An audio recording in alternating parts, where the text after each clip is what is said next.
ওই নিচে গিয়ে গেটটা খুলে দে তো, ওরা যাবে।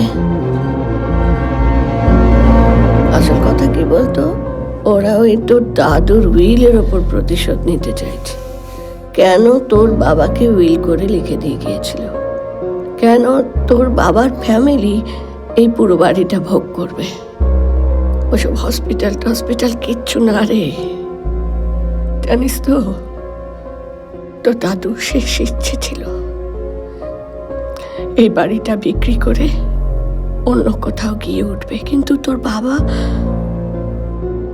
বাবা করতে দেয়নি।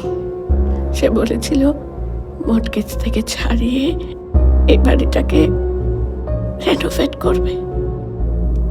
তোর বাবার গন্ধ নিয়ে বেঁচে আছে এখানে একটা আয়নার মতো। সেই আয়নাটা আমি কেন ভেঙে ফেলবো বলতে পারিস?